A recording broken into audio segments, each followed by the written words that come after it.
Sobrang dami na ng snow. Diba? Pwede na maghalo-halo mga may guys. Kung mas pino pa sa halo-halo. Diba? Katugnaw.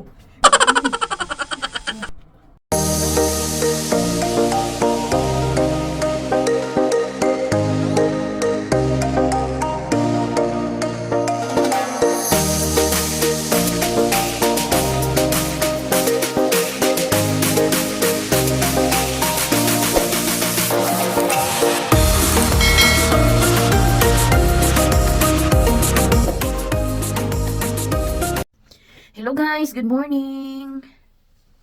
So, kakagising ko lang mga may guys. At masama ang weather ngayon.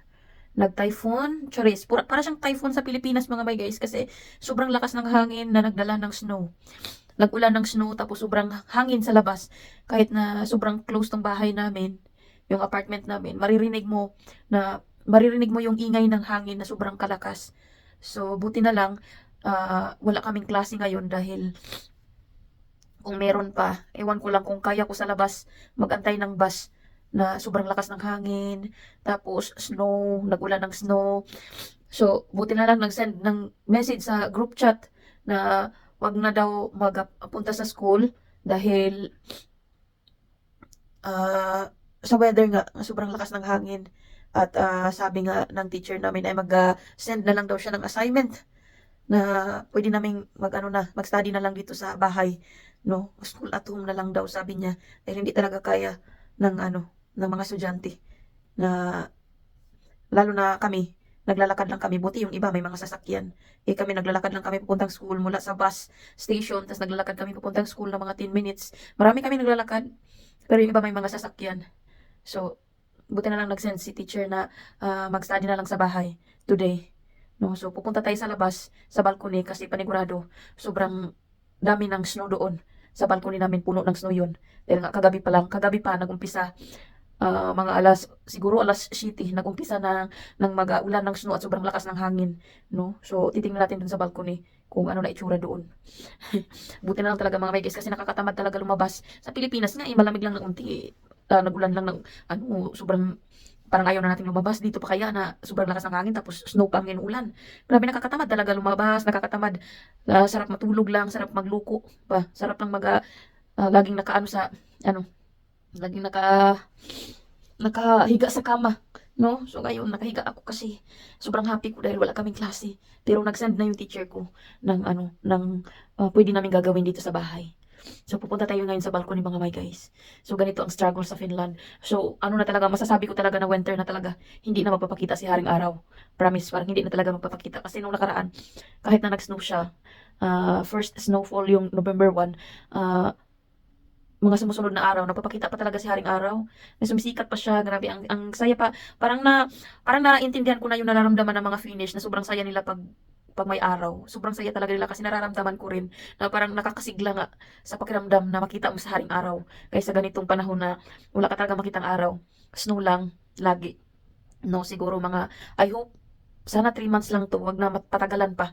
Sana March, matatapos na tong snow na to. Kasi nung last year, hanggang April ata, o May. O May pa, meron pang May, first week of May, meron pa siya. I'm not sure, pero sobrang tagal ng snow last year. Nag-start siya ng October ata nakatapusan. Na November, December, January, February, March, April. Mga 6 months talaga mga my guys, last year ang snow. So I hope ngayon, 3 months lang. I hope sana mga my guys, kasi hindi nakakatuwa pala.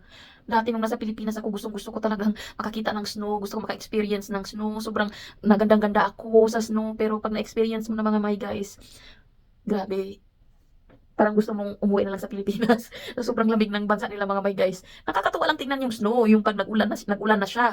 Nakakatuwa talaga siya tignan. Ang sarap paglaruan ba. Pero hindi pala nakakatuwa pag lagi-lagi na lang mga my guys. Sobrang lamig talaga. So ngayon tingnan natin sa labas kung napuno ba ng snow ang balcony namin. So ayun guys. Tignan niyo yung balcony namin. Sobrang dami na ng snow. 'Di ba? So ganito dito sa Finland pag nag-rain ng snow at okay lang sana kung mag-rain ng snow kaso sobrang mahangin mga my guys. Kaya tignan nyo. Punong-puno yung balcony namin ng snow. Diba? So, pwede na maghalo-halo. Pwede na maghalo-halo mga may guys. O mas pino pa sa halo-halo. Diba? Katugnaw.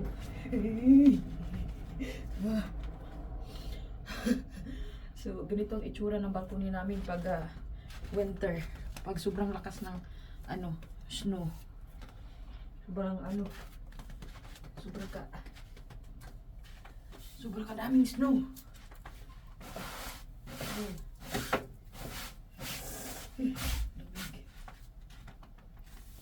So, pwede mo siyang iganon kaso lang, pwede mo na siyang linisin kaso lang, hindi mo na kailangan linisin dahil balik-balik pa rin yung snow. So, ayan. Kaya wala kaming klase ngayon dahil nga dito. Sobrang lakas ng hangin at saka snow. So, tingnan nyo. Yan. No? Yan. Tapos dito. Diba? Diba? Grabe. So, balik tayo sa loob mga may guys kasi hindi kaya ng lamig. So, ayun mga may guys, maglilinis muna tayo. Maglilinis ako. Kasi mamaya magkakape ako kasi sobrang lamig ng panahon. Kaya magkakape tayo. So, maghimos muna ako dito sa kwarto. Kasi mamaya darating na yung asawa ko. Sarap pa sana matulog. Kaso, nagugutom na ako. Kaya, magkakape tayo. Masarap ang kape sa umaga. Sa umagang kay lamig. Siguro pag nagko-coffee ka dun sa balcony. Siguro pag nagko-coffee ka dun sa balcony mga may guys. Ilang minuto lang, lamig na. Kaya ilang minuto lang, frozen na siguro. Sa sobrang lamig ng panahon. Diba? So,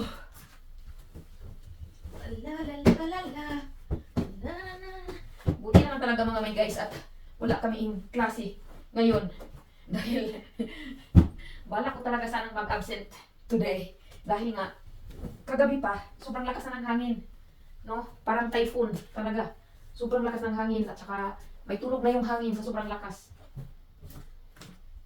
Pero buti na lang nag-send sa group chat yung teacher namin lang daw, dito na lang daw sa bahay kami online class na lang.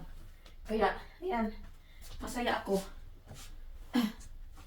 Kasi hindi na ako lalabas kasi nakakatamad talaga mga may guys sa labas. Nakakatamad talaga. Sino ba namang gustong lalabas ng ganitong sobrang kalamig? Ay, naku. So, binago ko tong arrange ng kama namin para naman mabago sa paningin ba. Kasi nung unang kama, nakaganon. Tapos ngayon, ginanyan ko na. Pero sabi ng asawa ko, pag middle of the winter, yung sobrang lamig na talaga, lilipat ko ulit kasi nga, dito, bintana to eh. Sobrang lamig dito. Kaya ililipat ko lang din.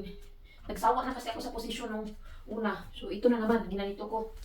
Ayan. So, magkakape na tayo. Nagisi, hindi ini oh. Hindi ko napansin. Nagisi. So guys, magtapon muna ako ng basura. Kasi sobrang dami ko ng basura. At darating ang asawa ko ngayon. Ang bahoon pa naman. So magtapon muna ako ng basura. Tsaka nag-start na ako maglinis dito sa bahay kasi darating na siya mamaya. No? Kailangan malinis yung bahay. Pagdating niya malinis, you know. So, lalabas muna tayo para magtapon ng basura. Lalabas tayo para magtapon ng basura. Kasi simula pa yan nung Monday ang basura. So, hindi na ako masyadong tulo balot kasi saglit lang naman ako doon at saka nandyan lang naman sa baba yung basura. Pero syempre, mag-gloves ako kaya sobrang lamig, nangangagat sa kamay. So, maglagay lang tayo nito ng kalo para yan. Ayan. Lagyan tayo ng susi. Kunin natin yung basura ko. So, ayun guys, lalabas na tayo.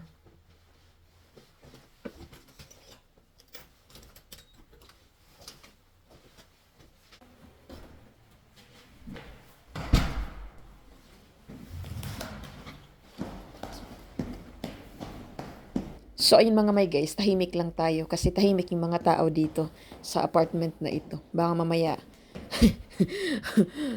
mapagalitan tayo, no? So, nakakahiya kasing mag-ingay mga may guys na ang tahimik dito. Ang tahimik nila. Nakakahiya kasi parang nakakaistorbo ka, parang wala kang manners, yung mga ganun. Kaya pag nagva-vlog ako, hindi talaga ako nagsasalita pag bumababa ako galing sa taas. So ayan, nandito na tayo sa labas.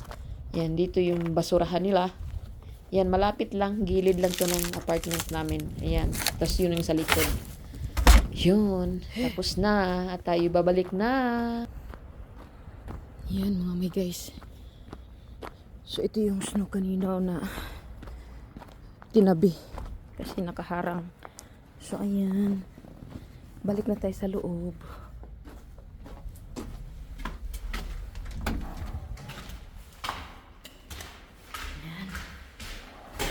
So ito yung sa loob ng apartment na tinitirahan namin ng asawa ko mga may guys. So doon kami sa third floor. So may mga pangalan bawat door. May mga pangalan kung sino nakatira. Ganun. Tapos yan, may heater din sila. Oh, yun yan, yung puti na yan. Heater yan sa loob para hindi malamig. No? So ayan, dito na tayo sa taas. At tayo mag-umpisa ng mag-coffee. Ayan, coffee is life. Umpisahan na ng araw natin sa coffee. Kape muna tayo mga may guys. Kasi nagutom ako. Mango Graham sana ang i-partner ko dito kasi gumawa ako kahapon. Kaso, matigas pa. Ayoko na makapag-antay kaya ito na lang yung binili ko. Na parang biskotso.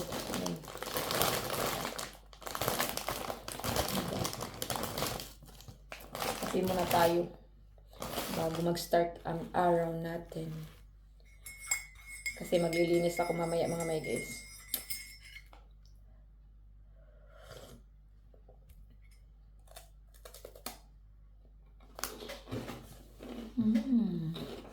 Umpisahan natin ang araw natin sa kape.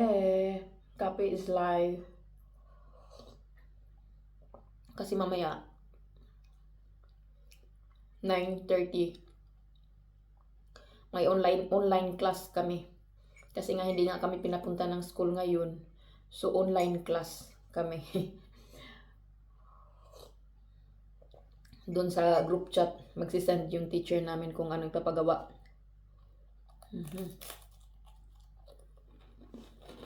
Grabe katugnaw talaga sa panahon mga may guys. Kaya kung magkape ka sa labas,